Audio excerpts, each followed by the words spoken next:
The mafia boss lost everything until his maid changed his life.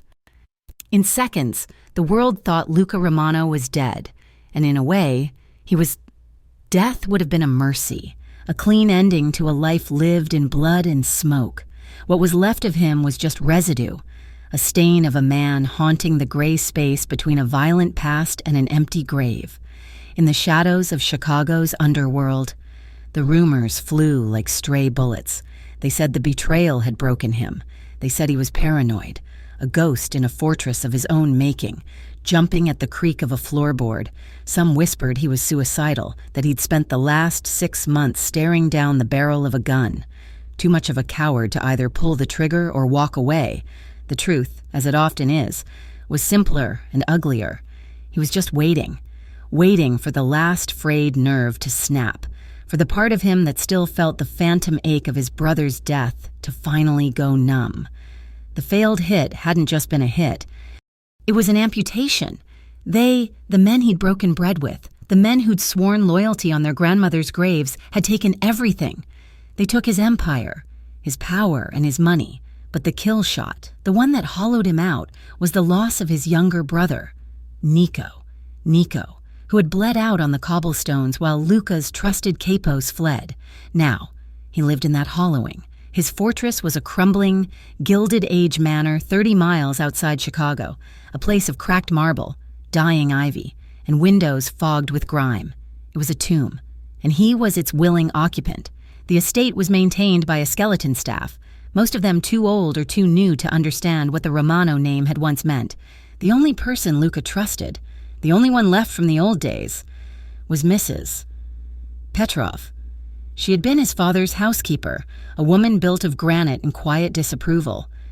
She was the one who ensured the pipes didn't burst, that the pantry held liquor, and that the decay remained on the outside of the walls, even as it consumed her boss from within. Mrs. Petrov knew he was drowning in the dark, but she would not, under any circumstances, let him drown in filth.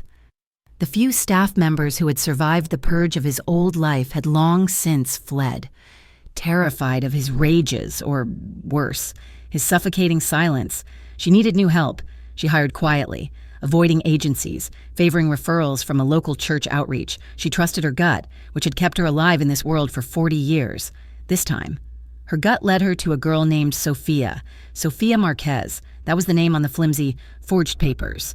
Anyway, she was small, in her early 20s, with hair the color of black coffee pulled into a severe knot at the nape of her neck. She had the kind of eyes that seem to have seen too much, the eyes of a frightened deer that knows the wolves are close. When Mrs. Petrov interviewed her, the girl barely spoke, answering questions in a whisper, her gaze fixed on her own tightly clasped hands. She looked as though a strong gust of wind might snap her in two, but she was desperate, and she was available. Mrs. Petrov hired her on the spot. Sophia was not just looking for a job, she was burrowing. She was hiding from a past that was hunting her. She was hiding from Diego, who had whispered promises of America and delivered only bruises and the suffocating terror of his jealousy. Diego, who had thought he could play with the big boys, getting involved with cartel runners, taking their money and then vanishing when the debt came due. He had vanished. But she had not. The men he'd crossed didn't care who paid the debt, only that it was paid. They knew her face. They knew she had been his. This job was a miracle, a fortress with high stone walls, set far back from any road, a place wrapped in rumors and fear. Who would ever look for a terrified, undocumented immigrant in the ruined lair of a broken mafia boss? All she had to do was keep her head down, scrub the floors, wash the linens, and remain invisible. Terror was her religion, and invisibility was her prayer. Luca had not stepped into the courtyard in months. It was where the ambush had happened, where Nico had fallen. But that morning, the walls of his study felt too close, the air too thick with the smell of stale whiskey and his own self-loathing. He was pacing, a bottle in his hand, the sun a weak, watery orange through the stained glass window. It was maybe 10 in the morning. He needed air, even if it was damp and cold. He shoved open the heavy oak doors and stopped. Someone was in his courtyard. It was the new girl, the one he'd seen fleetingly in the halls, a flash of a dark skirt and a white apron. She was on her hands and knees in the damp, cold air, scrubbing the base of a marble angel statue. The statue was stained. It was not rust, it was blood. It was Nico's blood, and the blood of 2 of his guards. It had soaked deep into the porous white marble. In the weeks after Mrs., Petrov had sent men out with bleach, with acid, with every conceivable solvent. The stain had faded, but it remained, a dark, ugly red shadow that mocked him. And this girl, this child, was scrubbing it. His voice, unused for days, came out like a rasp drawn over stone. "What the hell are you doing?" Her shoulders bunched, a single, violent reaction, as if he'd struck her, but she did not turn. She did not look at him. She just froze, her hand clenched around a stiff brush in a metal bucket. He stepped closer. He was a big man, and the alcohol and rage made him loom. "I asked you a question." She spoke to the stone angel, her voice barely a breath. "Cleaning, sir." "No one told you to clean that. Leave it." He watched her. He saw the tremble in her small back, the way her knuckles were white where she gripped the brush. He expected her to scurry away. He wanted her to. Her presence was a violation. She took a breath, and then, in a movement of quiet, shocking defiance, she dipped the brush back into her bucket. It smelled of vinegar and lemon, and began to scrub again, harder. Luca stared, the audacity of it, the sheer, silent insolence. He felt a sudden, hot urge to throw the bottle in his hand, to see her shatter. Instead, he just stood there, the whiskey suddenly not strong enough to burn away the knot in his throat. He turned, the gravel crunching under his boot, and stalked back inside, slamming the door hard enough to rattle the glass. His days continued their bleak, brown liquor rotation. He drank, he broke things, he refused calls, letting them go to a voicemail he never checked. Mrs. Petrov left trays of food outside his study. They rotted. He ignored the quiet, efficient staff who moved around him like mice. But he started to see her. He began, against his will, to watch her. He would sit in the dark of the library, which overlooked the service wing, and see her hanging heavy. Wet sheets on the line, the gray autumn wind whipping her thin cotton dress against her legs. He'd catch her shadow in the grand hall, polishing silver that had not been touched in a decade, her movements economical and precise. She was a contradiction that snagged on the dull edges of his mind. She moved like a ghost, so silent he'd turn and find her there, dusting a bookshelf, her eyes down. She jumped at every closing door, at the sound of Mrs. Petrov's voice calling her name. She was clearly terrified of the world, and yet she'd not flinched from him. He was the monster in the rumors, the man who had ordered deaths and buried secrets, and she had knelt in his brother's blood and ignored his command. He could not reconcile the two. This quiet curiosity was the first new feeling he'd had in months, and it irritated him more than the grief. Sophia knew to avoid the West Wing. That was his wing. The air there was heavier, colder. Mrs. Petrov had been clear. Mr. Romano was not to be disturbed. His study was to be left alone. His bedroom was off limits. One afternoon, she was in the main dining room, a cavernous, cold space, polishing a silver tureen that was tarnished black. The house was tomb quiet, save for the ticking of a grandfather clock in the hall. Then she heard the roar. It was not a human sound. It was the sound of an animal caught in a trap, a deep, guttural explosion of rage. Sophia froze, the silver-polished cloth clutched in her hand. Her heart hammered against her ribs. A frantic bird in a cage. The sound came from his study, down the hall. The door was usually closed. Today, it was cracked open, just an inch. Against every instinct of self-preservation, she found herself creeping closer. She was a mouse, drawn by the sleeping cat's snore. "You think I care about the assets?" Luca Romano was screaming into a phone. His voice was raw, breaking. "You think I care about the shipping lanes? You left him there. You left Nico to bleed out on the street while you ran. You coward." Sophia pressed herself against the wall, her breath held tight in her chest. She risked a glance through the crack. He was not the towering monster from the courtyard. He was a man breaking apart. He was hunched over his massive mahogany desk, the phone crushed to his ear, his other hand gripping the carved edge of the wood so hard his entire arm shook. She could see the glint of sweat on his temple, the dark, wet tracks on his unshaven cheeks. He was crying. It was not a gentle grief. It was corrosive, a hot, violent pain that seemed to be physically tearing him apart. The rage was just the smoke from the fire. She knew that fire. She had felt a different version of it, the cold fire of fear. This was the hot fire of loss. He roared something incoherent into the receiver and then smashed the phone down onto its cradle, splintering the bakelite. But it wasn't enough. With a sound that was half sob, half growl, he swept his arm across the desk. Bottles, heavy glass tumblers, stacks of papers, a bronze lamp. All of it flew through the air, shattering against the far wall with a sickening crash of glass and metal. Sophia flinched, a small gasp escaping her lips. She recoiled, her back hitting the wall. She turned and fled, her soft-soled shoes silent on the marble. She did not stop until she was in the pantry, her hands shaking so hard she could barely breathe. She had seen the cracks. She had seen the raw, bleeding wound beneath the beast's hide, and it made him, terrifyingly, human. That night, Luca couldn't settle. The phone call with what was left of his old associate had ripped the scabs off, leaving the wound exposed. He needed more alcohol. The bottles he'd broken in the study had been the last of the good scotch. He stalked through the dark house, his steps heavy, making his way to the main kitchen pantry.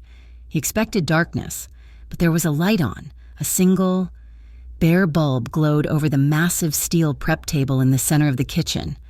She was there. The maid, Sophia. She was sitting on a high wooden stool, her back to him.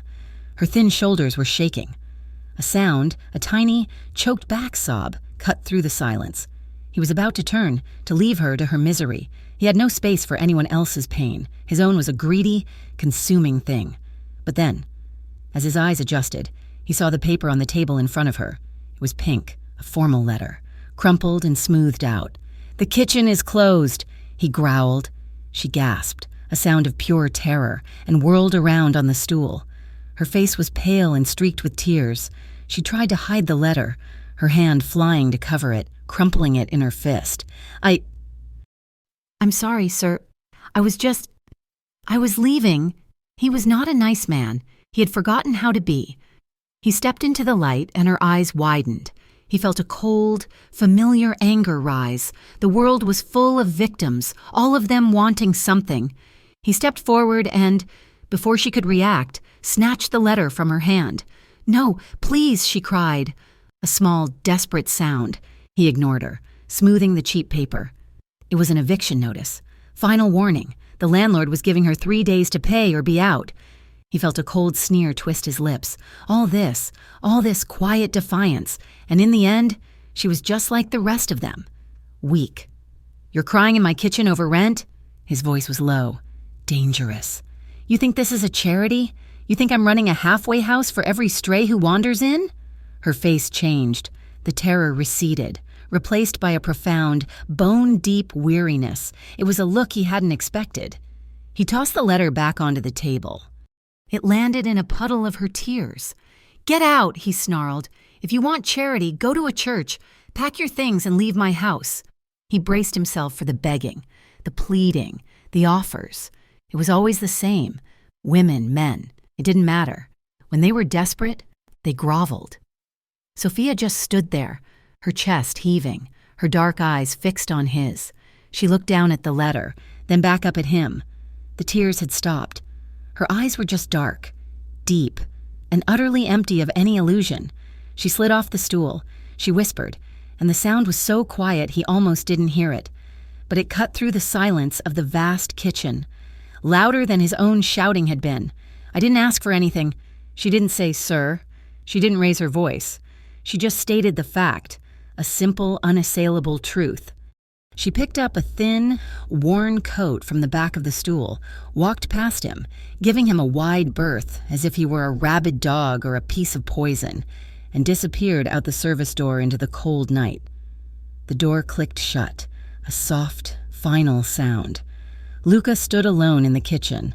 The single light bulb hummed. The silence was absolute, heavier than any noise. He stared at the spot where she had been. He stared at the tear-stained eviction notice. "I didn't ask for anything." The words echoed.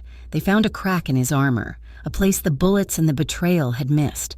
They cut deeper, because they were true. She had asked for nothing. She had just worked. She had just scrubbed the stains. He went back to his study. He found an unopened bottle of cheap bourbon he'd missed. He poured a glass.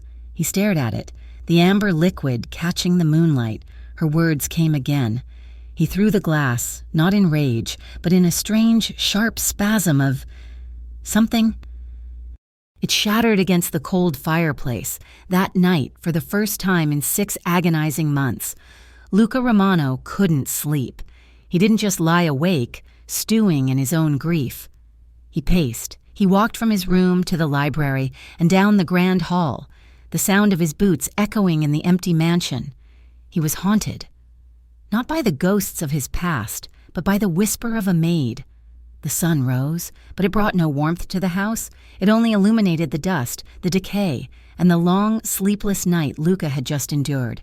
Her words, "I didn't ask for anything," had looped in his mind, a sharp, clean counterpoint to the muddy, violent noise of his own grief. It was an unfamiliar sensation, this confusion. He didn't like it. He sat at his desk, the one he had cleared with a single, violent sweep 2 days prior. He had not slept. He had watched the sun come up, a dirty smear of orange and gray over the dead lawn. He rang the small, antique bell on his desk, the sound cutting through the morning silence. Mrs. Petrov appeared in the doorway, her spine rigid. "Sir?" "Find the new girl," he said, his voice a gravelly rasp. "Bring her to me. Mr. Romano, she's—" "Mrs." Petrov hesitated, a rare sign of uncertainty. "She's finishing her duties. She was preparing to leave." Of course she was. He had told her to leave. He had thrown her eviction notice in her face. He'd expected her to beg, and when she didn't, he'd expected her to run. "I didn't ask where she is. Petrov. I said bring her." "Mrs." Petrov nodded stiffly and was gone. Sophia was in the small, damp room off the kitchen that served as her quarters. She had one small cardboard suitcase, already packed. Her coat was on. She was terrified of the man upstairs, but she was more terrified of what would happen when her landlord found her. Leaving this fortress was walking back into the fire, but she had no choice. She had been fired. When Mrs. Petrov found her, Sophia nearly jumped out of her skin. "He wants to see you," the older woman said, her face unreadable, though her eyes held a trace of pity. "In the study." This was it, Sophia thought, her stomach twisting into a cold knot. He was going to make her beg for her last paycheck. Or maybe he just wanted to yell at her one last time. She picked up her suitcase. "Leave that." "Mrs." Petrov advised. "Whatever this is, don't give him the satisfaction of seeing you've already quit."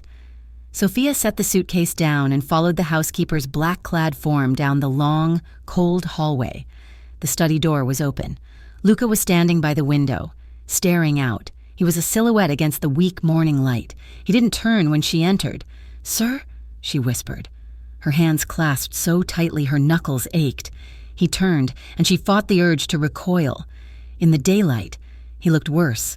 His eyes were bloodshot, his face shadowed by a heavy, dark stubble. He looked like a man who had wrestled with demons all night and lost. "You didn't leave," he stated. Mrs. Petrov said I told you to go." "Yes, sir, I was going." He stared at her, a long, dissecting gaze that made her feel transparent. He was trying to figure her out. He was a man who understood only 2 types of people, threats and tools. He couldn't decide which one she was. "Why are you here?" he asked, his voice low. The question caught her off guard. "Here? In your house?" "In this country. At this house. A girl like you. Scrubbing floors in a place like this? Why?" She looked down at her feet. She could lie. She could invent a story. But looking at the raw, exhausted pain in his face, she found herself telling a sliver of the truth. "I needed a place to hide, sir. A place no one would look for me. Hiding from who? The landlord? He sneered. But the insult lacked the venom of the night before. From a man, she said, her voice barely audible. A man I used to know. He hit you? Her head snapped up, her eyes wide with surprise and a flash of shame. She didn't answer. She didn't have to. Luca felt something cold and familiar twist in his gut. Not pity. Recognition. He recognized the look of someone hunted. And the money? He pushed. The rent. I will figure it out. I always do. How? I work. I find a way. I did not ask you for help. I do not want your help. This quiet, infuriating pride. He had spent his life surrounded by people who wanted everything from him. His money, his protection, his name. Her rejection of it felt like a slap. He moved to his desk, pulled open a heavy drawer, and took out a thick, white envelope. He didn't count it, but she could see the bills inside were hundreds. He tossed it onto the desk. The sound was a soft, heavy thud. Take it, he said. Sophia looked at the envelope. It was more money than she had seen in her entire life. It was a way out. It was a trap. She knew this kind of money. This kind of money always came with strings. It always came with a price. Diego had given her money like this, and the price had been her body, her freedom, her name. I said, take it, Luca repeated, his voice dropping. She met his gaze. He saw the tremor in her hands, but her eyes were steady. She shook her head. A small, definite movement. No, sir. He couldn't believe it. It's not a request. It's a command. You work for me. You will take your payment. That is not my payment. That is something else. Use it, he growled, stepping closer, looming over her. Use it or leave, right now. Walk out that door and don't come back. He was testing her. He was testing himself.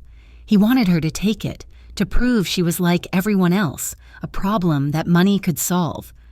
Sophia held his gaze for a long, vibrating second. The air crackled with his anger and her fear. Then, without a single word, she turned her back on him, on the money and on the desk, and walked out of the study. Luca was left alone, his command hanging in the empty, silent room. He stared at the envelope. He was stunned. He was not a man who was easily stunned. He was a man who gave orders and was obeyed. He sank into his chair, the fog of his grief suddenly pierced by a sharp, bright ray of sheer, unadulterated confusion. He found himself, for the first time in a very long time, wanting to know what happened next. A few days passed. The house settled into a new, uneasy rhythm. Sophia did not leave. Luca did not fire her. She simply stayed. She cleaned. She worked. She kept her head down. And he watched her. He watched her from the shadows of his own house. He watched her hang sheets in the yard, her small form battling the heavy, wet linens. He watched her polish the grand staircase, her movements methodical and sure. He started to notice things. She never wasted a movement. She never wasted food, always eating the scraps left in the kitchen, never complaining. And he noticed the fear. She was always listening. Every time a car approached on the long, gravel drive, her head would lift, her hands would still, and she would hold her breath until it passed. She wasn't just hiding from a man. She was hiding from a ghost.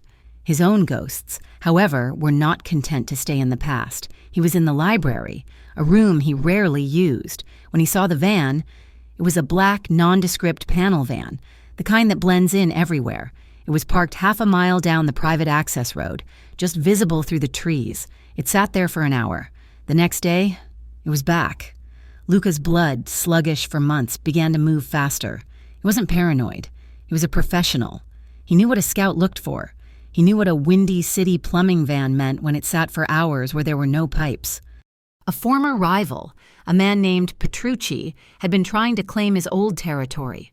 Petrucci was a jackal, a coward who only moved when he smelled weakness. The rumors of Luca's collapse had made him brave. Luca said nothing to Mrs. Petrov. He didn't call the few men still loyal to him. He simply went to the locked room in his basement. He cleaned his guns. He checked the perimeter alarms, reactivating sensors that had been dormant for months. He prepared, silently, for the violence he knew was coming. He felt the old, cold calm settle over him. It was almost a relief. That night, the rain came. A cold, driving storm that lashed the windows and turned the grounds to mud. Misses. Petrov and the other daily staff had gone home hours ago. The house was a ship lost in a sea of darkness. Sophia was in the main kitchen, wiping down the last of the steel counters. It was late, past 10. She hated the kitchen at night. The floors creaked, and the wind howled in the chimneys like a dying animal. She was just about to turn off the lights when she heard it. A hard, fast knock. Not at the main door, but at the kitchen service entrance. Her blood turned to ice. She froze. No one came to this door. Ever. The knock came again, more insistent. "Delivery! I got a package for Romano. Signature required." A delivery? This late? In this storm? A small, stupid part of her, the part that still wanted to be a good employee, made her move.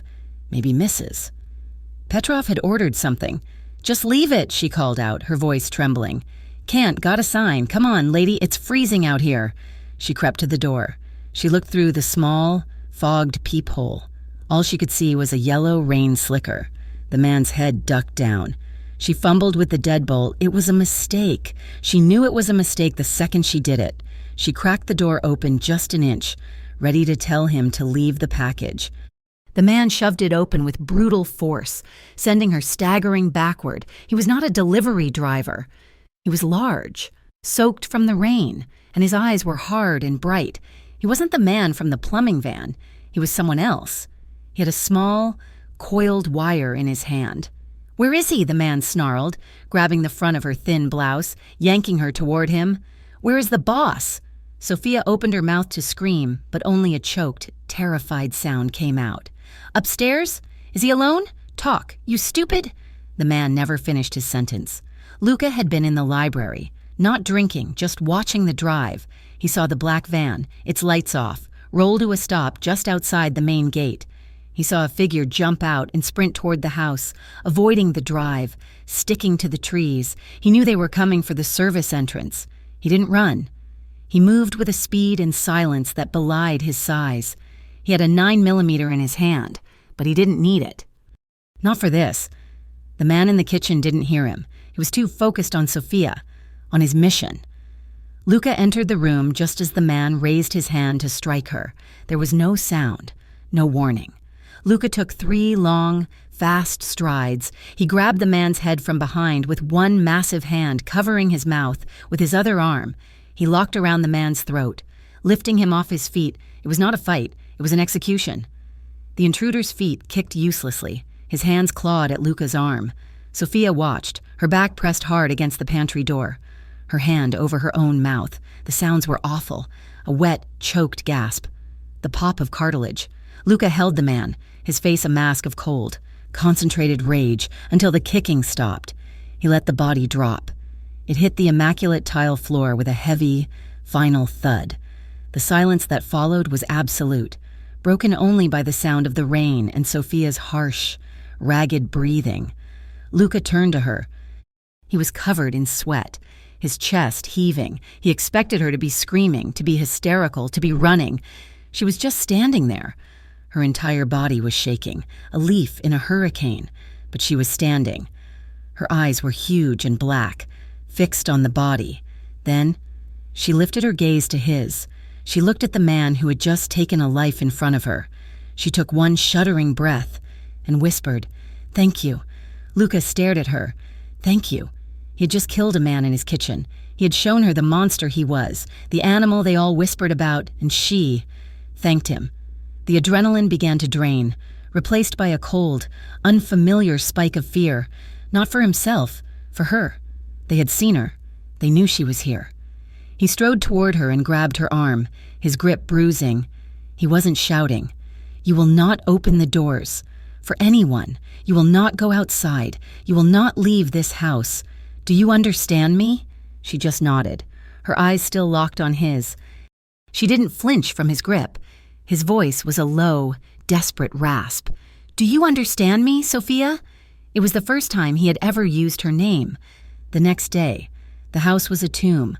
The body was gone. The floor was bleached. Mrs. Petrov, who had arrived to find a grim-faced Luca and a silent, pale Sophia, asked no questions. She simply worked. Luca found Sophia in the laundry room that afternoon.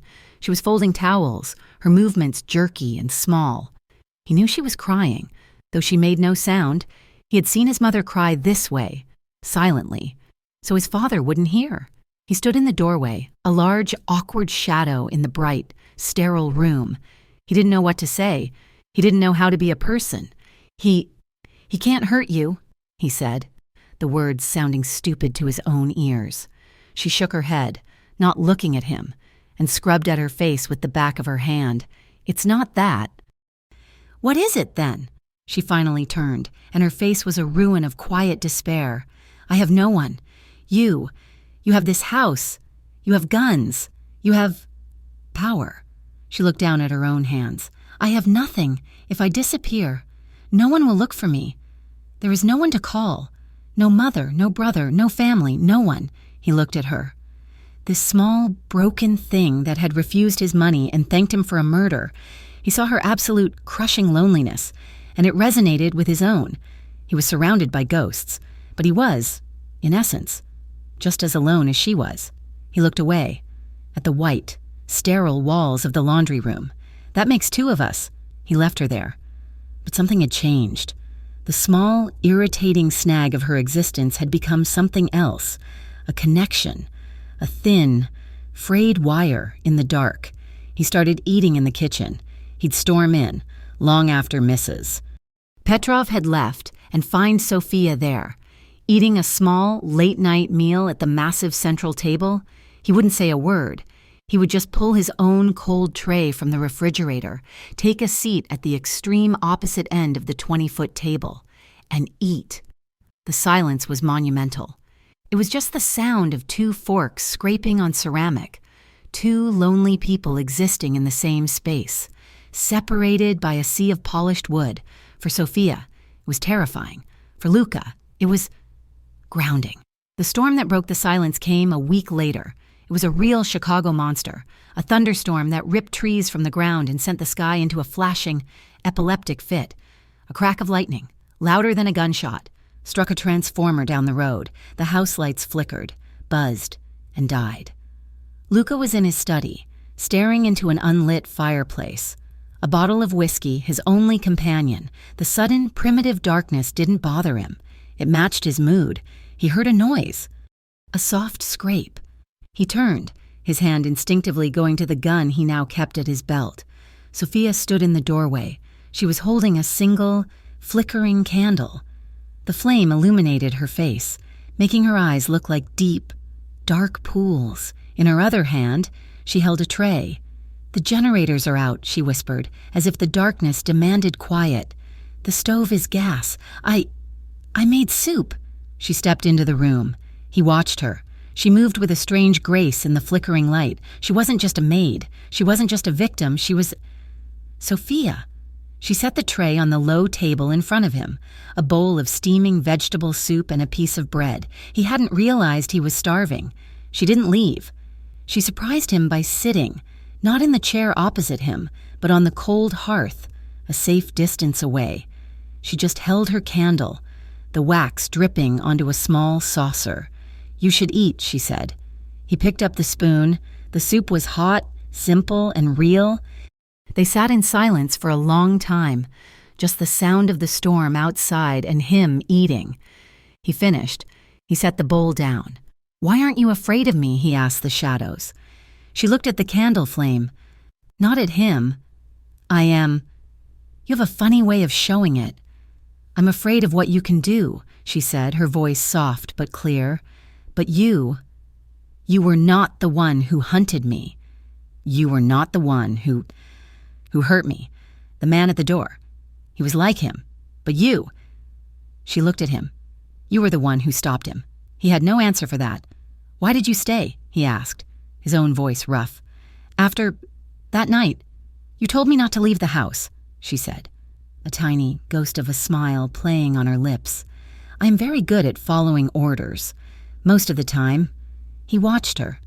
He watched the way the light played on her face, the way she tucked a stray strand of dark hair behind her ear. He watched her lips as she spoke. For the first time in a year, maybe longer, Luca Romano wasn't thinking about the past. He wasn't obsessing over the betrayal or the blood or the brother he'd lost. He was just watching a woman's mouth move as she talked about the weather and the dead herbs in the garden and the strange noises the old house made, and for the first time in ages, he truly listened. The quiet that had settled between Luca and Sofia was a fragile thing, a thin sheet of ice over a dark, deep lake. It was the calm of the truce, not the calm of peace. It lasted another week. Then, a car crunched up the gravel drive. It wasn't a black van. It was an old, rattling Lincoln town car, the kind favored by men whose time had passed. Sofia, who was weeding a long-dead garden patch near the drive, froze. Luca was at his study window. He saw her reaction first, the way she hunched, ready to bolt. Then he saw the car. He knew it. He knew the driver, Vince the Bone Bianchi, a man who had been his father's consigliere and Luca's burden. Vince was old, weary, and, Luca had thought, retired. Luca met him on the porch, a barrier of stone and shadow. Vince looked smaller than Luca remembered, his expensive suit hanging on his thin frame. "You're not an easy man to find, Luca," Vince wheezed, his eyes scanning the crumbling facade. "That's the point. Vince, what do you want?" Vince didn't flinch. He'd been taking abuse from Romanos for 50 years. "The territory, it's gone. Petrucci, that jackal, he overextended, he's finished." Luca said nothing. He didn't care about the territory. "There's a new player," Vince continued, stepping closer, lowering his voice. "He united the families, cleaned up Petrucci's mess in 3 weeks. He has your old network. Luca. All of it." Luca's face was stone. "Good for him. You don't understand," Vince hissed, grabbing Luca's arm, a shocking act of familiarity. "It's Matteo. It's Matteo Salvi." The name hit Luca like a physical blow. The air left his lungs. Matteo, the weasel. A skinny, ambitious kid from the docks whom Luca had taken in. A boy he'd treated like a kid brother, long before Nico was old enough to count. Matteo, who'd been caught skimming, who had gotten on his knees in this very study, weeping and begging Luca for mercy. Luca had let him live. He had banished him, spat on him, and let him live. "Matteo," Luca repeated, the name tasting like ash. "He's not a kid anymore. He's smart, he's patient, and he's consolidated everything. He thinks you're dead, but when he finds out you're just broken, he'll come to finish the job. He won't stop until he has everything that was ever yours." Luca pulled his arm from Vince's grip. His voice was dead. "Get off my property, Vince." "Luca, he won't show mercy this time. You taught him that mercy is weakness. Now," Vince stared at him, his old eyes full of pity and fear. He nodded slowly, turned, and shuffled back to his rattling car. Luca watched him drive away. He brushed it off. But the old man was right. He was rattled, the foundation of his grief, which had been a passive, drowning thing, now had a focal point. Matteo Salvi, the boy he'd spared, the boy who had learned all the wrong lessons. The ghost in the manor woke up. He didn't eat. He didn't drink. He went to the basement. Sofia, wiping down the kitchen cabinets, heard the distant metallic scrape of the armory door. It was a sound she had never heard before. He spent 2 days in the dark. He cleaned weapons, oiled mechanisms, and counted ammunition. He walked the perimeter of the estate, his boots sinking into the mud. He noted the weaknesses, the broken fence in the back, the rotted-out window frame in the old stable. He checked the escape routes, pulling back ancient, cobweb-covered tapestries in the library to reveal the iron doors of the tunnels his grandfather had built. He was a general planning a war, but he was an army of one. Sofia watched him. She saw the new electric tension in his body. This was not the broken man crying in his study. This was not the lonely man eating soup in the dark. This was something else. This was the monster she had only heard rumors about, and he was pacing his cage. She did not know what to do. She could not clean this mess. She could not scrub it off a statue. She saw him examine the kitchen service door, the one the intruder had come through. He'd replaced the lock, but he shook his head, testing the frame with his fist. It was weak. The next day, while he was in the basement, she went to the old, disused tool shed. She found a hammer, a box of long nails, and a drill. She found thick oak boards in the collapsing stable. Mrs. Petrov found her an hour later, on her knees by the service door, hammering a 2x4 into the frame. "What are you doing, child?" the housekeeper demanded. "It's weak," Sophia said, not stopping. She winced as she missed the nail head and hit her thumb, but she didn't cry out. She just reset the nail and struck again. She spent the rest of the day fortifying the house. She boarded the lower windows of the service wing. She changed the flimsy locks on the pantry's cellar. In her small room, she took a canvas bag and created a small kit, a bottle of water, the thick roll of bandages and tape she'd found in an old first aid box, a flashlight with fresh batteries, a small, sharp paring knife from the kitchen. Luca came up from the armory as the sun was setting. The house was cold. He was walking toward the kitchen, his mind full of kill boxes and sightlines. When he stopped, he saw the new, heavy bolt she had installed on the service door.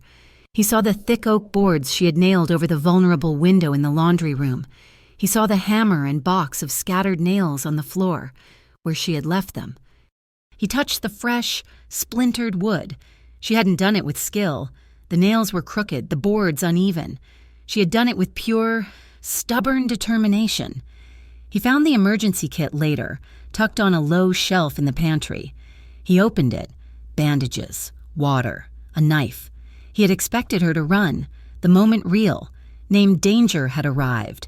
He had expected her to vanish. Instead, she'd picked up a hammer, a strange, unfamiliar warmth spread in his chest. It was not love. It was not even affection. It was admiration. It was the rarest of all feelings for him. He was not alone in this fight. Mrs. Petrov, seeing the shift in the house, had quietly added the master's bedroom to Sophia's duties. It was a test for both of them. Sophia entered his room with trepidation. It smelled like him, like whiskey, an old paper, and the cold, metallic scent of his skin. It was a room devoid of life, dark, heavy furniture, a bed that looked like it had not been slept in. On the nightstand, buried under a stack of dusty books, was a silver frame, face down. She knew she shouldn't. It was his. It was private, but her hand moved on its own. She picked it up, the silver cold against her fingers, and turned it over. It was Luca, but it was not her Luca. This man was smiling, a wide, genuine smile that lit up his eyes and softened the hard lines of his face. He was younger, his hair shorter, and he was wearing a white shirt, incongruously bright, in his arms. He was holding a little boy, no older than 5, who was laughing, his arms wrapped tight around Luca's neck. A ghost of a smile touched Sophia's own lips. She had not known a face this hard was capable of such light. "What are you doing?" The voice was ice. She gasped, her heart leaping into her throat. She fumbled the frame. Luca stood in the doorway. He was not the man in the picture. He was the monster from the courtyard. His face was dark with a rage she had not seen since that first day. I was just... He moved in 2 strides, his hand lashing out. He did not hit her. He snatched the picture frame from her hand, his fingers crushing hers in the process. "Get out! Mr. Romano, I'm sorry, I didn't mean... I said, get out!" he roared, and he swept his arm across the nightstand, sending the books and a heavy lamp crashing to the floor. Sophia fled. He found her hours later, in the kitchen, of course. It was their place of confession and conflict. She was scrubbing a pot that was already clean, her shoulders shaking. He stood in the doorway. The rage was gone, burned out, leaving only the cold, gray ash of his shame. He had terrified her, the one person who wasn't terrified of him. "The boy," he said, his voice a rasp. She stopped scrubbing. She didn't turn. His name was Leo. He walked into the room but kept his distance, leaning against the far counter. "He was my nephew, Nico's boy." He stared at the floor. "He was in the car with him. When it happened, in the ambush, Sophia turned, her face pale, her eyes wide with a pain that was not for herself, but for him. They didn't just take my brother, Luca whispered, the words tearing out of him. They took the kid. He was just a kid. He finally looked at her, his eyes hollowed out, showing her the vast, empty chasm inside him. Everyone who's ever loved me ends up dead. My father, my brother, his son. It's a curse. Everyone I touch, everyone who gets close, they end up in the ground. He was warning her. He was warning himself. Sophia looked at this great, broken man, this killer who was weeping without tears. She walked across the kitchen, her steps soft. She stood in front of him, close enough that he could have wrapped his hands around her throat. She looked up at him, her dark eyes clear and absolute. She whispered, "That's not love's fault." His world, which had been tilting, suddenly stopped. He stared at her. It was the simplest, most profound thing anyone had ever said to him. It was an absolution he didn't deserve. That night, the storm that had been threatening for days finally broke. It was a violent biblical deluge. The power, already weak, flickered and died, plunging the house into a primal, roaring darkness. Luca was in the wine cellar, looking for a bottle old enough to kill the new pain. He heard a sound on the stone steps behind him. It was Sophia, holding a flashlight. The wind," she said, her voice trembling.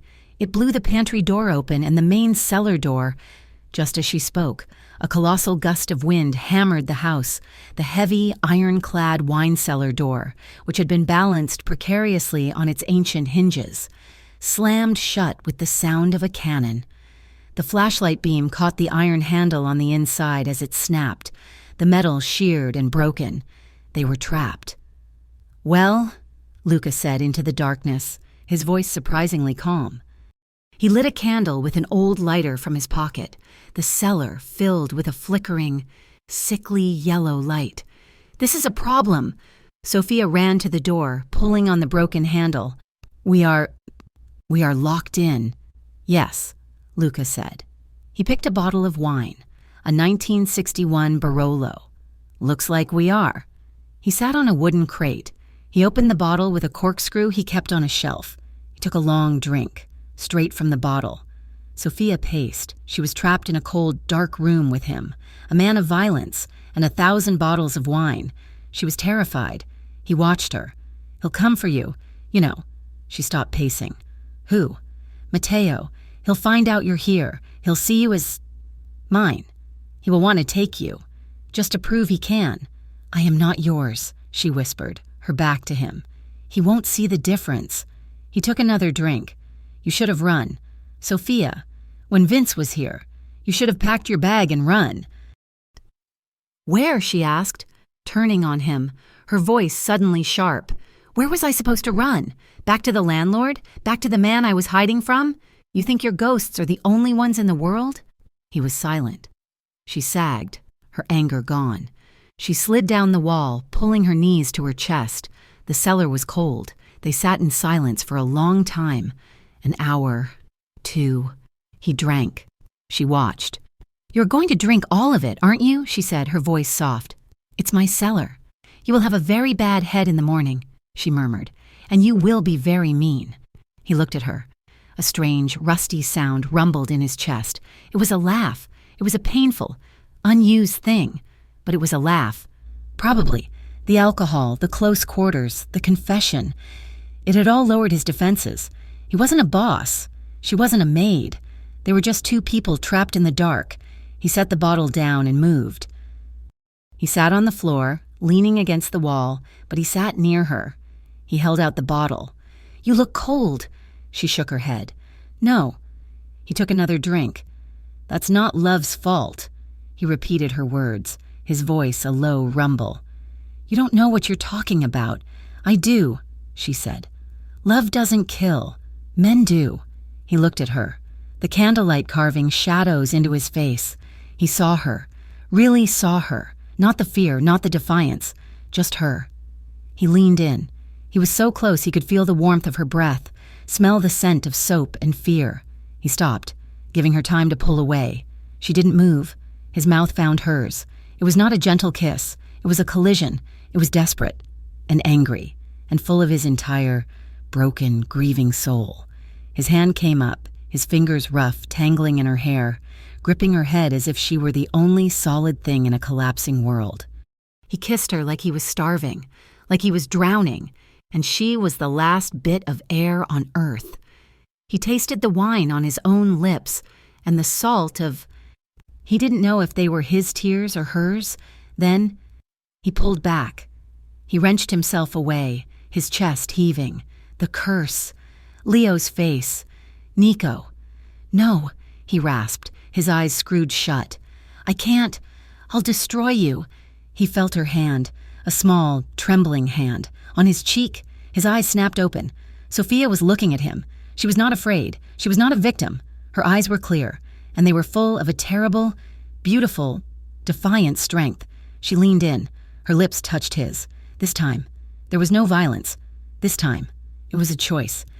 It was slow, it was a question, and an answer. His hands, which had gripped her, now held her. His thumbs tracing the line of her jaw. Her kiss was a promise. It was not the healing. It was the medicine.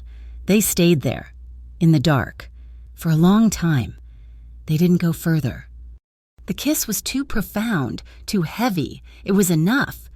He pulled her against his side, his arm wrapping around her. She was so small. He covered them both with his large, discarded coat. They sat on the cold stone floor, leaned against the wall, and for the first time in months, Luca was not alone with his ghosts. They just slept. When he woke, the light was gray. Morning was filtering through a high, dirty cellar window he'd never noticed. The door was open, and she was gone. He sat up, his body aching, his head pounding. He was alone. The empty bottle lay on its side. He thought, for a desperate, panicked second, that he had dreamed it, that he had finally broken. He stood, his bones cracking. He walked out of the cellar, up the stairs, through the silent kitchen. He expected the house to be empty. He expected her bag to be gone. He went to his study. On the desk, where he had once thrown her eviction notice, was a tray, a glass of water, 2 aspirin, a piece of toast. And next to it, on a small piece of paper ripped from a kitchen notepad, was a note. 2 words, written in a small, neat, hesitant hand. You're not alone? Luca stared at the note. 2 words. You're not alone. He hadn't been. For the first time in what felt like a lifetime, he had slept. Truly slept. Not the liquor-drenched oblivion or the fitful, nightmare-haunted dozing, but a deep, restorative rest. He had woken to the cold, the ache in his bones, and the immediate panicked realization that she was gone. He had thought, for one searing, hollow moment, that the cellar, the kiss, the confession, all of it had been a hallucination, a final, desperate trick of a mind steeped in grief and isolation. But the note was real. The toast was real. The aspirin was real. She was real. And that, he realized, was a problem. A beautiful, terrible, and infinitely dangerous problem. The whisper of admiration he'd felt for her, the spark of defiant life, had been fanned by the darkness of the cellar into something bright and hot. It made him feel, and in his world, feeling was a liability. Feeling got people killed. He left the tray on his desk. He did not take the aspirin. The pounding in his head was a righteous punishment, a reminder. But he couldn't get the image of her face out of his mind, the way she had looked at him, not with fear, but with a strength that matched his own. He spent the day in a new kind of fog. He was a man with a purpose, but no plan. He was a killer with no one to kill. He was a king with a kingdom of one. And he suddenly, desperately, wanted to protect her. He had to know what and who was coming. He did something he had not done since the ambush. He made a call. He used an old encrypted satellite phone he kept in a lead-lined box in the armory. The voice that answered on the other end was rusty, surprised, but ultimately loyal. I need information, Luca said, his voice stripped of all emotion. Matteo Salvi, everything, who he's with, where he sleeps, and who he talks to. Luca? Boss. Is that you? They said you were, "Now," Luca commanded, and the line went quiet as the man on the other end, a man who owed Luca his life, went to work. The information came 2 days later, not as a call, but as a dead-drop data file, which Luca retrieved from a hollowed-out fence post at the edge of his property. He sat at his desk, the house silent around him, and plugged the drive into a hardened laptop. It was all there. Matteo's operations, his safe houses, his new lieutenants, and his messages. Luca scrolled through transcripts of intercepted calls, his blood cooling with every line. Matteo was meticulous. He was building a new empire from the ashes of Luca's old one. And then he saw her name. It wasn't Sofia. It was just a note in a transcript, a conversation between Matteo and an underling. Matteo: "What about the loose end, the one from Chicago, the puta?" Underling: "Diego says he's close. He's been tracking her for months, thinks he's found the general area, some big estate outside the city. He wants more men, says she's protected." Matteo: "Diego is a dog, a useful one. He finds her. He can have her. But I want the man who's protecting her. Find out who it is. If it's who I think it is, send Diego a bonus, and then send the cleaners." Luca's vision went red. He didn't just see the words, he saw the implication. Diego, the man she was hiding from. He was working for Matteo, and he had led them here. He had painted a target on the one thing in Luca's life that he was not willing to lose. The rage was a physical thing. It was a white-hot, blinding inferno that rose from his gut and choked him. He swept the laptop from the desk, sending it smashing against the stone fireplace. He wanted to kill. He wanted to tear Diego apart with his bare hands. He wanted to burn Matteo's new empire to the ground with him in it. He stormed out of the study. He didn't know where he was going, only that he had to find her. He found her in the laundry room, folding the same sheets she had hung in the wind weeks ago. "Who is Diego?" The words were not a question. They were an accusation, a growl that ripped from his chest. Sofia dropped the sheet she was holding. She spun around, her face ashen, her eyes wide with a terror he had not seen since the night in the kitchen. What did you say?" she whispered. "Diego!" he roared, taking a step toward her, his hands clenched into fists at his sides. "You told me you were hiding from a man. You didn't tell me he was working for Matteo Salvi. You didn't tell me you were the one who led them here." Her face crumpled. This was not a confession. It was a breaking. No. How? "He's been tracking you. He's working for them. They know you're here. Sofia, they're coming for you." He expected her to lie, to make excuses. Instead, she just broke. The quiet, stubborn strength he admired vanished, and she collapsed in on herself, sliding down the wall to sit on the cold tile floor, her hands covering her face. A single, racking sob tore out of her. I didn't know," she wept, her voice muffled by her hands. "I swear, I didn't know he was with anyone. I ran." "Why didn't you tell me?" he demanded, his voice still loud, but the rage was cracking, showing the raw fear beneath. "Why didn't you tell me his name?" She looked up at him, her face a ruin, streaked with tears. "Tell you," she cried, her voice rising in a desperate, broken, hysterical pitch. "Tell you? The man in the big house, the man with guns. And say what? Excuse me, sir, but there is a very bad man looking for me. He's a drug runner. He's a monster. Please, add my problems to your own?" She scrambled to her feet, her small body vibrating with a pain that was suddenly, terribly, equal to his own. "I didn't want you to think I was trouble," she screamed at him. "I didn't want you to throw me out. I just wanted a place to be safe for 1 week. I just wanted to be invisible. I didn't ask for any of this. I didn't ask for you." The last word hung in the air, a final, desperate admission. The rage, the fire, all of it vanished. It was doused by the cold, clear water of her pain. He saw her, not as a liability, but as a mirror of his own broken, hunted self. He stepped forward. He did not grab her. He did not shake her. He put his hands on her shoulders, and he held her. She fought him for a second, her small fists beating uselessly against his chest, her sobs tearing out of her. "I'm sorry, I'm sorry, I'm sorry." "Stop." His voice was a low command, but it was not angry. It was heavy. He pulled her against his chest, his large arms wrapping around her, one hand coming up to tangle in her hair, holding her head against his heart. He just held her, absorbing the tremors, the sobs, the terror, until she was just a shaking, exhausted weight in his arms.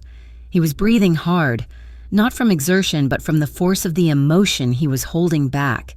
He wanted to storm out of the house, find Diego, and end him. He wanted to call his old contacts and start a war, but he didn't. He physically restrained himself, a shudder passing through his massive frame. He held on to her. When her sobs finally quieted into hiccuping breaths, he loosened his hold, but he didn't let go. He tilted her chin up with his thumb, forcing her to look at him. He kissed her forehead. It was not a kiss of passion. It was a brand, a promise, an absolution. "Listen to me," he said, his voice a low, rough rasp. "I am the trouble. Not you. I am the killer. I am the monster. I am the one they are coming for." He looked into her red-rimmed, swollen eyes, and he told her the truth, the one that had been sitting in his chest since he'd found her note. "For 6 months, I have been sitting in this house, waiting to die. I didn't care. I wanted it. And then you—" He shook his head, a small, pained movement. "You and your stupid, stubborn pride, you and your vinegar and your soup, and your goddamn note." He leaned his forehead against hers. "You're the reason I stopped wanting to die. Sophia, do you understand that? You're the reason I want to live." She stared at him, her lips parted, her breath caught in her throat. "And they are not taking you from me," he whispered, a vow that was more sacred than any prayer. "I won't let them." The next 24 hours were a blur. Luca was a changed man. The fog of grief was gone, burned away by the cold fire of purpose. He took Sophia by the hand. "Come with me." He led her through the house, down to the library. He pulled the heavy, ancient tapestry from the wall, revealing the iron door. He opened it, revealing not a tunnel, but a small, steel-reinforced room. It was a Prohibition-era panic room, still stocked with canned water and medical supplies. "If I am not with you," he said, his voice all business, "if you hear gunfire, you come here, you lock this door. It will not open from the outside. You wait. You do not come out for anyone but me. Do you understand?" She nodded, her eyes huge. He then took her to the armory. He placed a small, lightweight .38 revolver in her hand. Her hand was so small, the gun looked enormous. I can't." "You will," he said, his voice gentle but firm. He stood behind her, his large body enveloping hers. He wrapped his hand over her smaller one, his thumb guiding hers. "This is the safety. This is how you hold it. You point. You pull the trigger. You don't stop pulling until the man who is trying to hurt you falls down." She was trembling. "Luca, I pray to God you never have to use it," he said, his lips near her ear. "But I am done with prayers. You will keep this with you always."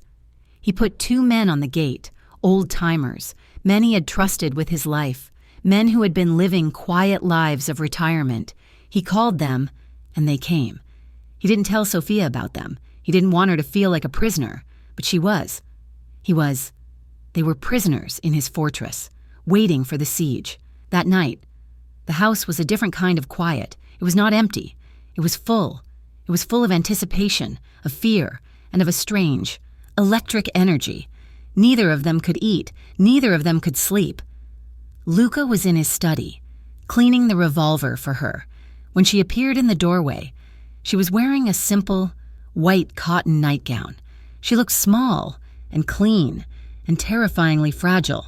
I can't be alone," she whispered. He looked at her.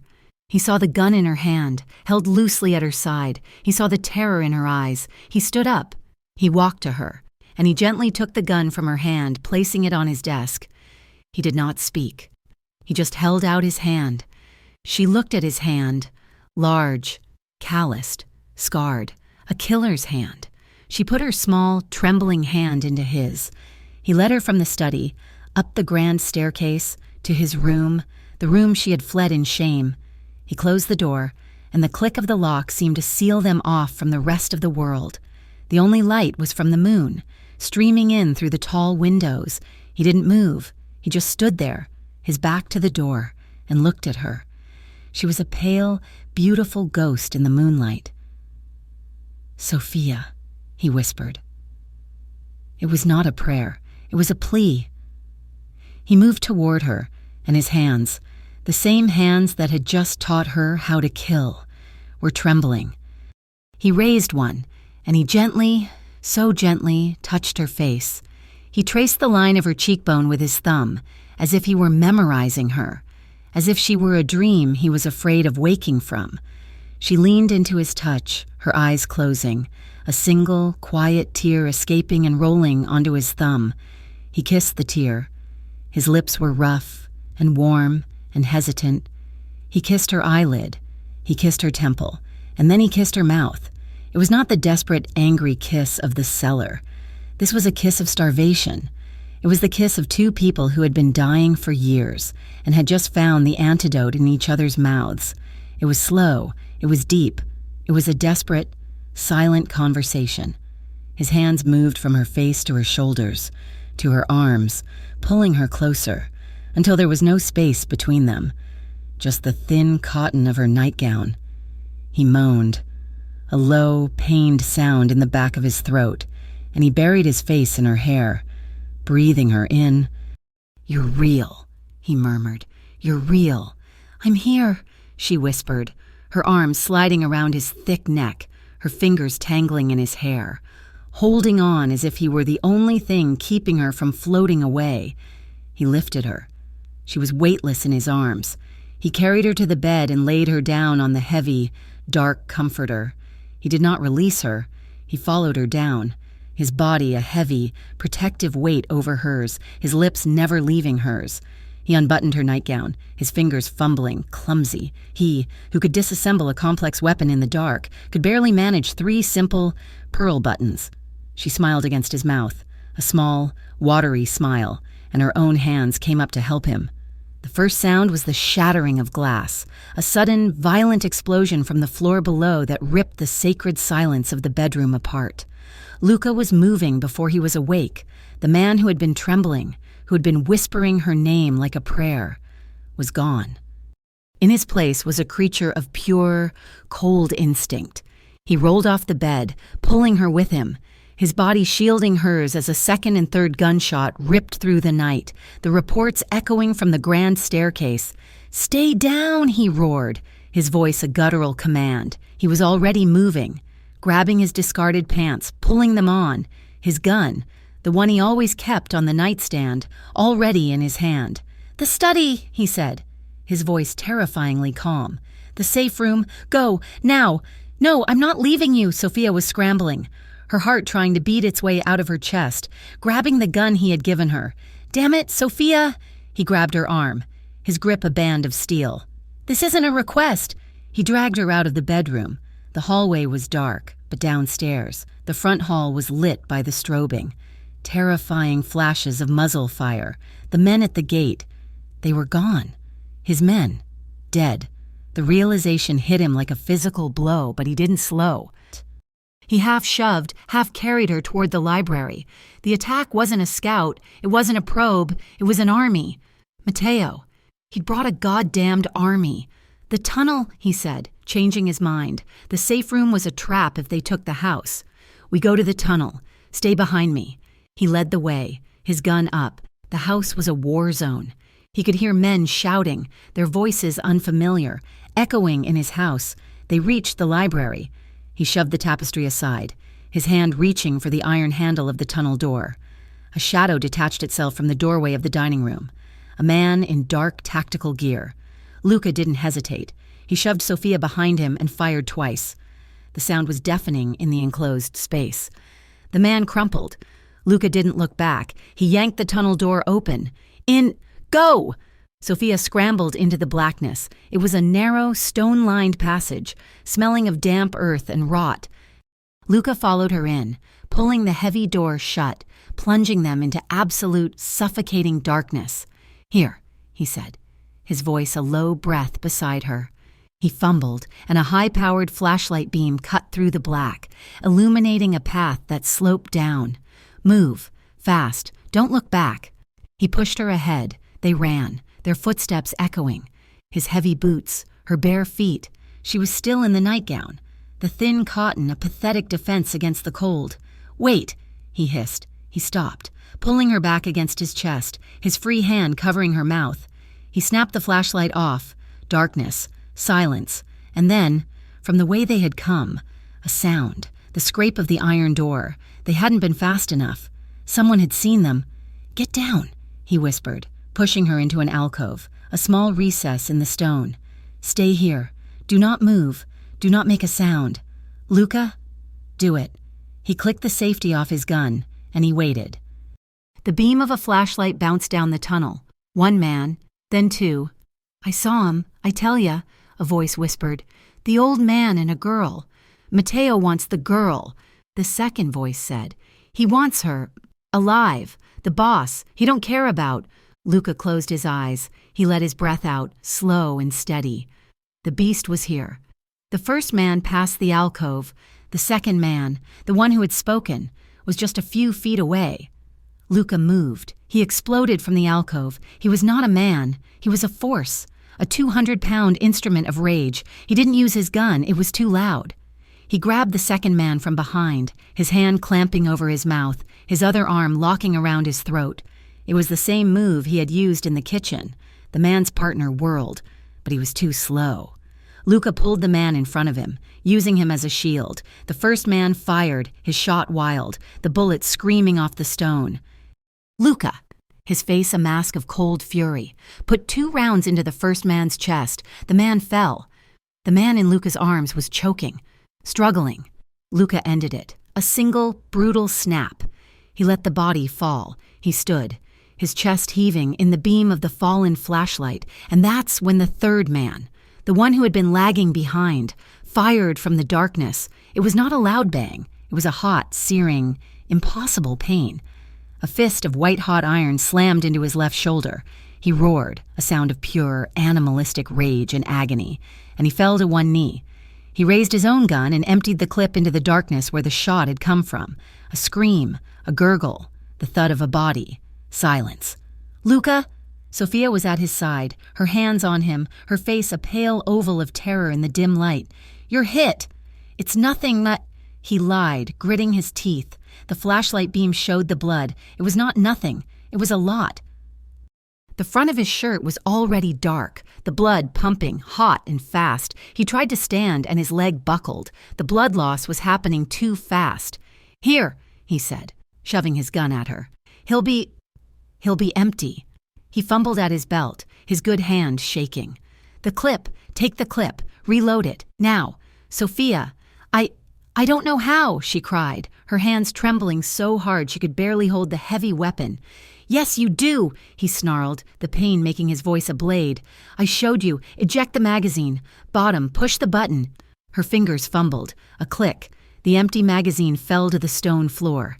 He shoved a full one from his pocket into her palm. Hard. She was sobbing, tears streaming down her face, but she did it. She slammed the clip into the gun. Now what?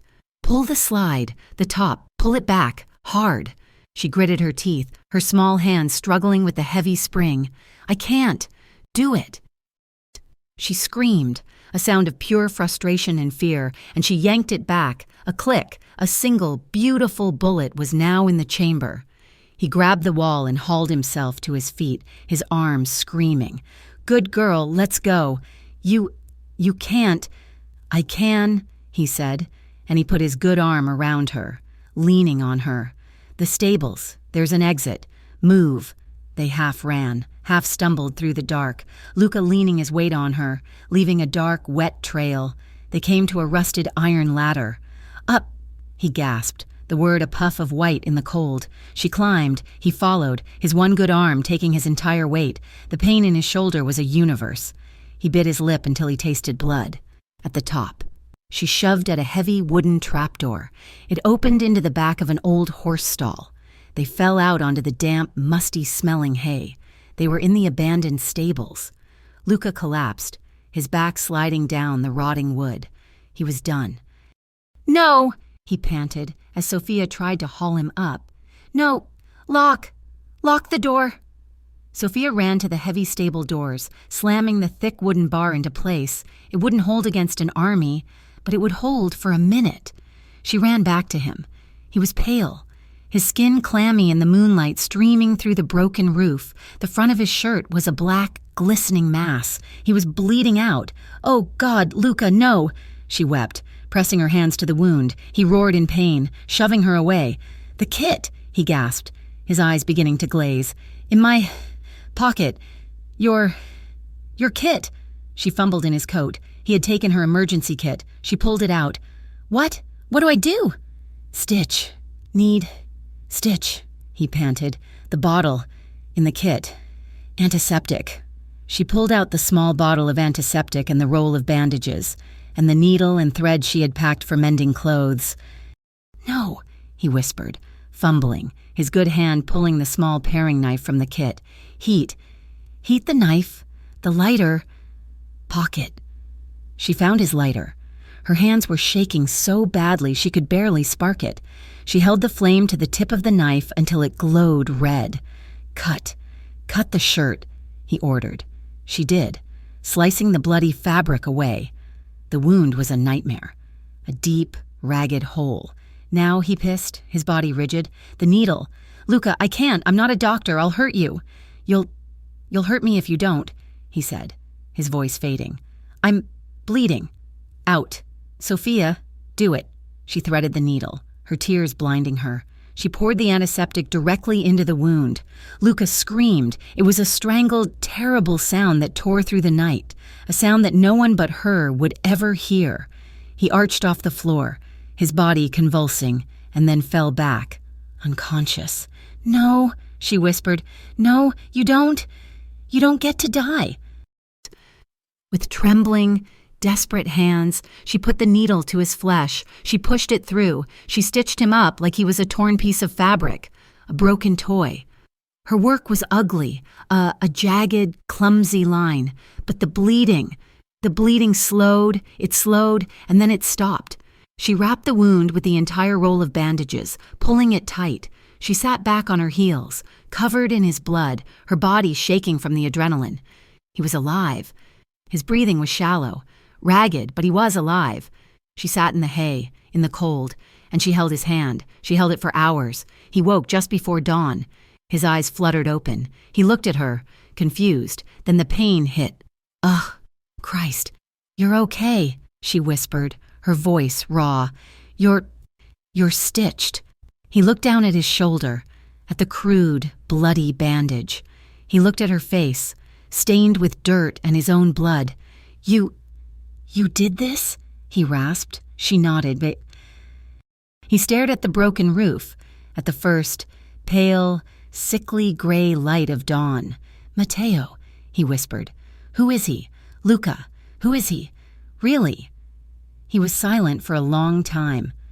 The only sound was the distant, cold wind, and, she imagined, the sound of men searching the grounds.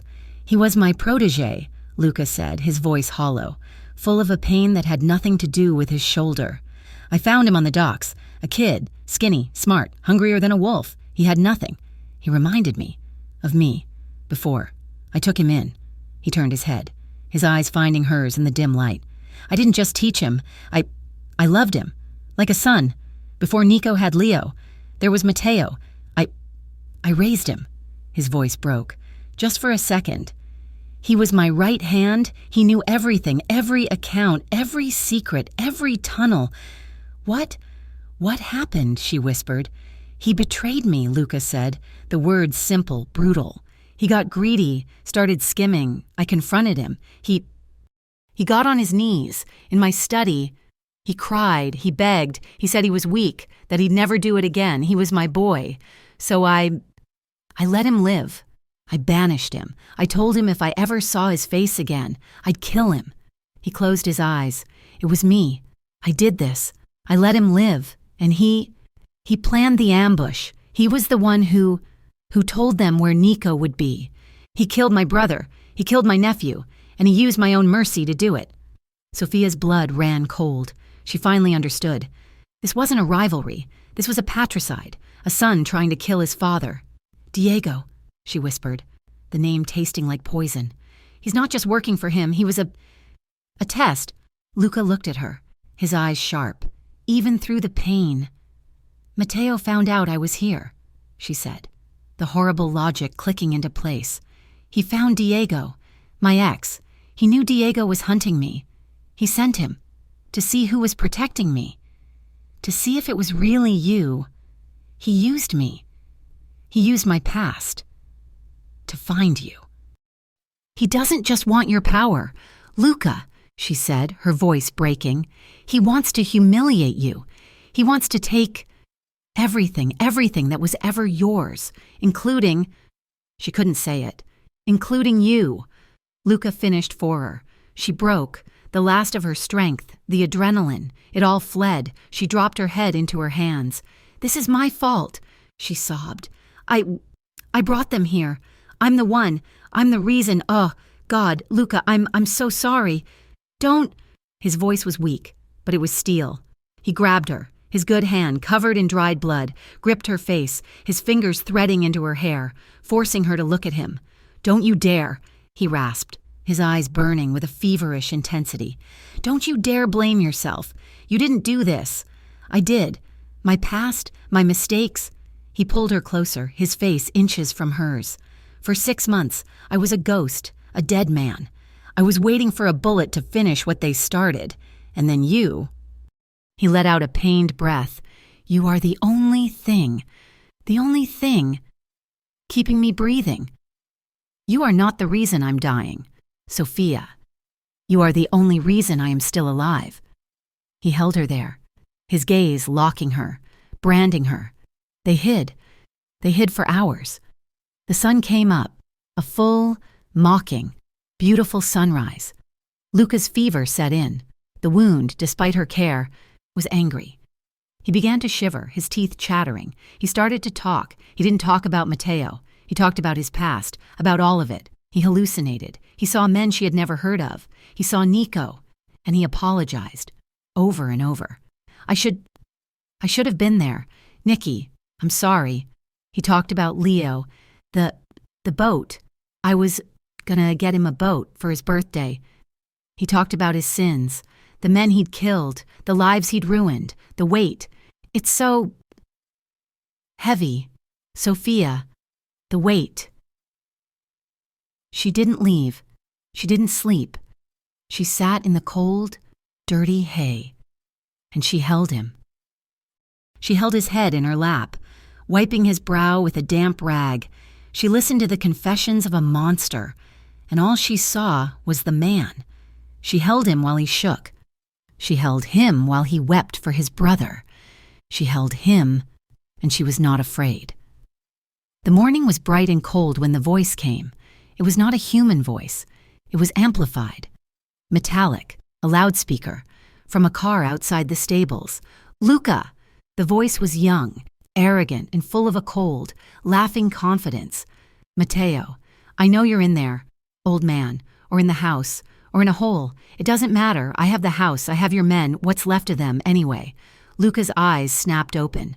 The fever was still there, but the beast was awake. He was alert. Come out, Luca, the voice boomed. You're wounded. You're alone. Your new whore. She's pretty. By the way, Diego is very eager to see her again, but I think I'll keep her for myself. A prize. Luca tried to stand. He was too weak. My gun, he rasped. Sophia handed it to him. Come out, Luca, let's finish this. Like men. Or do I have to burn the stables down with you in it? Luca looked at Sophia. His face was a mask of grief, not for himself, but for her. He had brought her into his hell. He used the wall to pull himself to his feet. He swayed, his bad shoulder a blaze of agony. But he stood. He was the boss. He was the monster. He was Luca Romano. He turned to her. He put his good hand on her face, his thumb tracing her cheek. "I'm sorry," he whispered.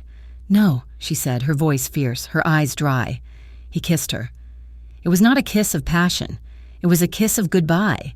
It was everything he had left. It tasted of blood and fever and a love that was too new and too late. He pulled back. "If I don't come back, you run. The back wall. It's rotten. You can break through. You run. Sophia, you don't look back. You hear me? You don't ever look back." She didn't answer. She didn't cry. She just looked at him, her dark eyes full of a strength that matched his. She reached into the pocket of her blood-stained nightgown, and she pulled out the small paring knife, the one he'd heated, the one she'd packed. She didn't say, "I love you." She didn't say goodbye. She pushed the knife into the pocket of his coat. "Come back," she said. It was not a plea. It was a command. Luca Romano looked at her, a ghost of a smile on his lips. He turned, took a deep, shuddering breath, and walked out of the stable, into the bright, killing morning light. Luca stepped out of the darkness of the stables, into a morning that was painfully bright. The sunlight was a physical assault, a sharp, clean blade against his feverish, filthy skin. He was a ruin. His left shoulder was a universe of fire, the crude stitches Sophia had sewn pulling with every breath. He was caked in mud, sweat, and his own dried blood. His gun was heavy in his good hand, but he knew he was too weak, too slow to win a gunfight. He was not a man. He was a ghost, and he had come for one last haunt. The front courtyard, the place where Nico had bled out, was now an armed camp. 10, maybe 15 men, all in dark gear, all armed with weapons that made his revolver look like a child's toy. And in the center, standing beside a black armored SUV with a loudspeaker on its roof, was Matteo.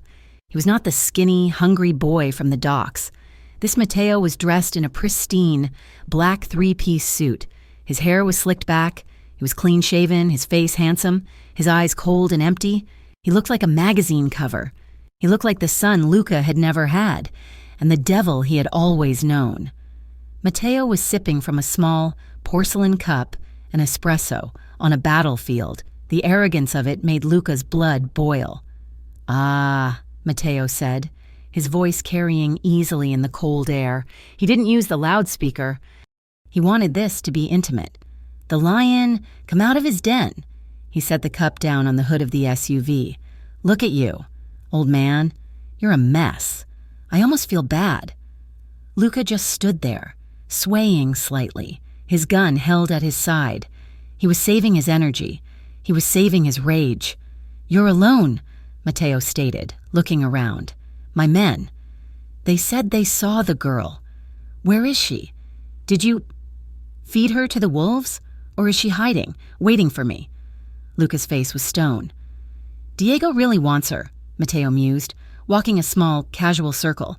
"He's been very graphic about what he's going to do when he finds her. But I told him, I'm the boss. I get first choice." He smiled, a bright, empty, reptilian smile. "I'm going to take her. Luca, I'm going to take her, and I'm going to take this house, and I'm going to take your name, and she will scream my name in your bed, and you will just be a bloody memory on the pavement, just like Nico." That was it. The name, the taunt, the image of Sophia, the grief, the pain, the fever. It all focused, condensing from a suffocating fog into a single, white-hot point of pure, annihilating rage. Luca was not a man. He was not a ghost. He was the beast.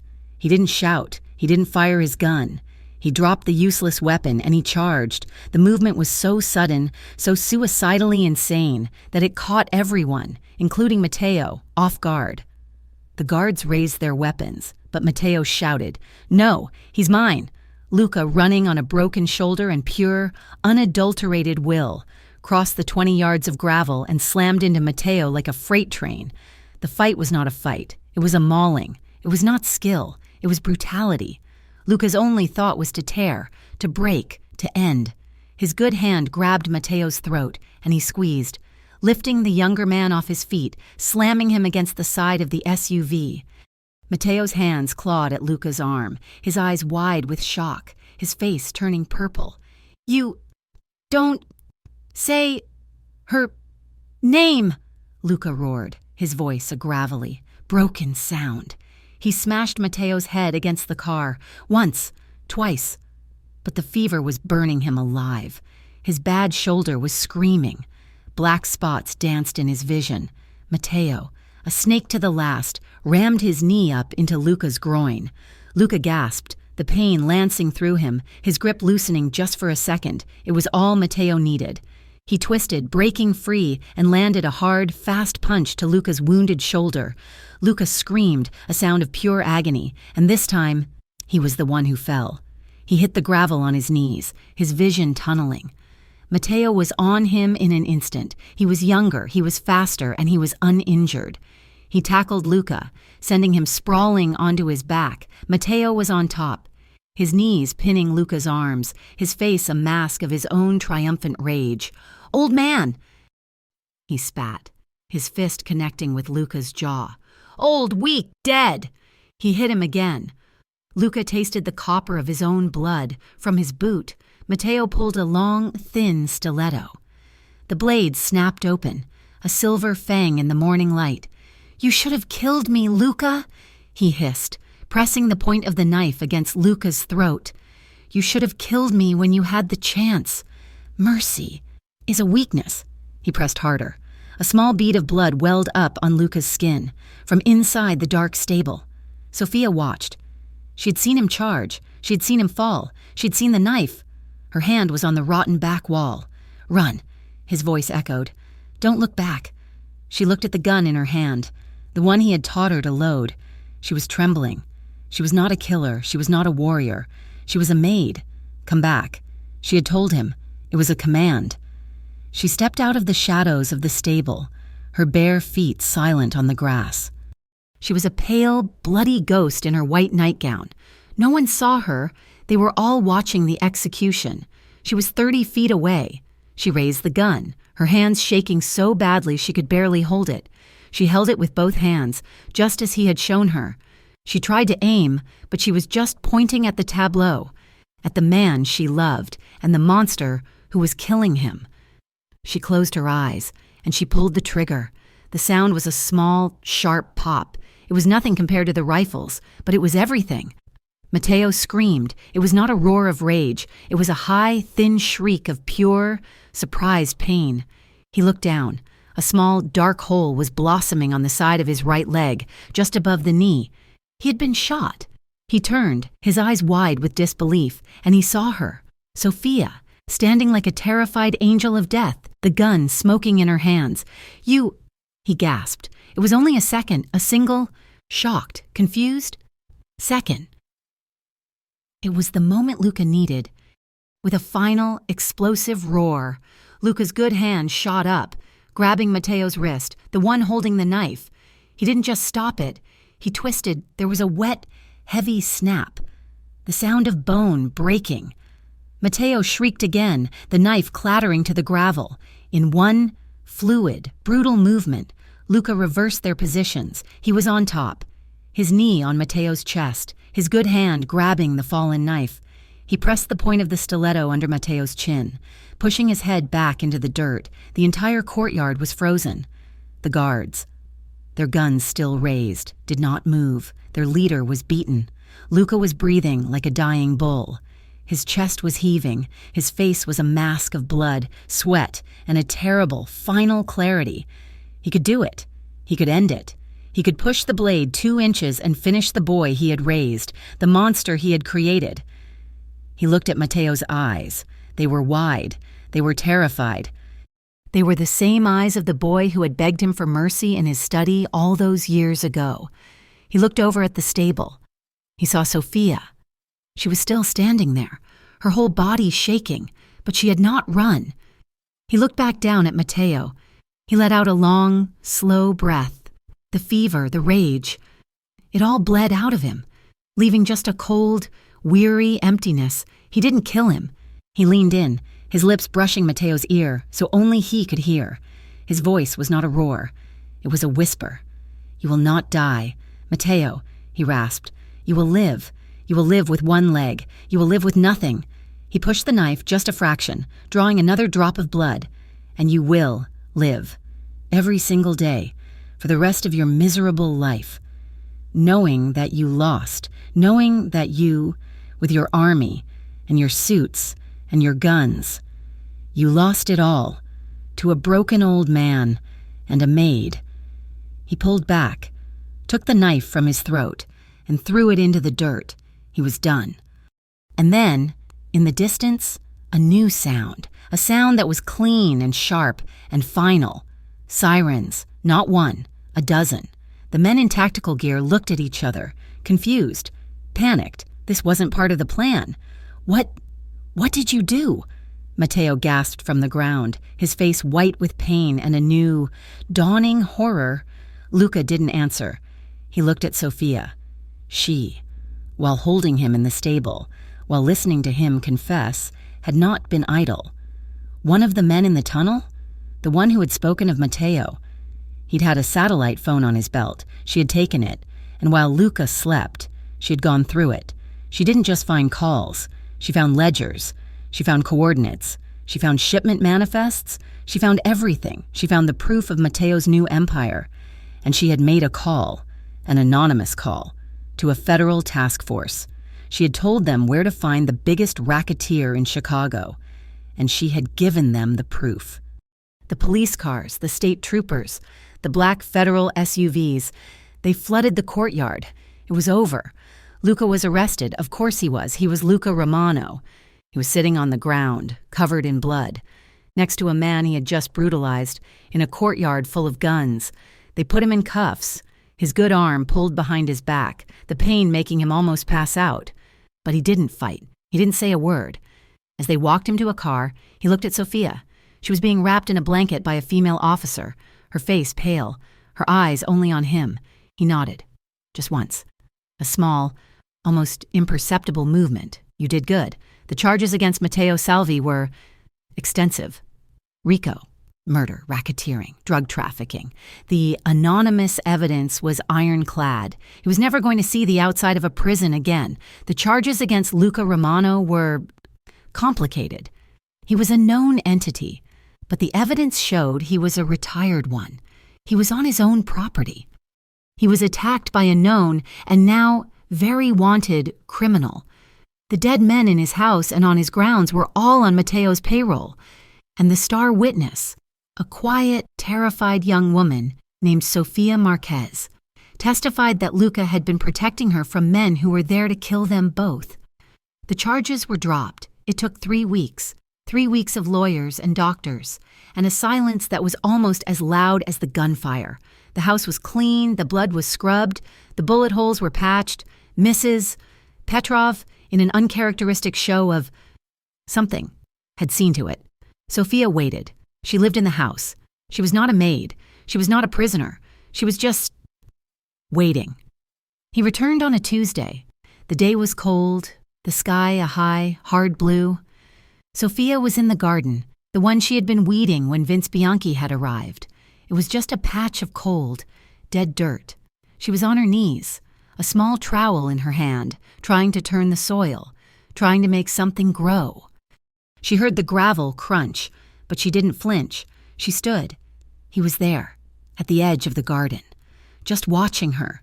He was not the man she had met. He was not the beast who had stalked the halls. He was not the bleeding soldier she had stitched back together. He was clean-shaven, his jaw sharp and pale. His black hair was cut short. He was wearing a simple, dark sweater and jeans. He was thinner. A long, angry, purple scar peeked out from the collar of his sweater. His left arm was in a sling, but he was alive. They didn't speak. There were no words for this, for the cellar, for the blood, for the terror, for the kiss. He walked toward her, his steps slow, measured.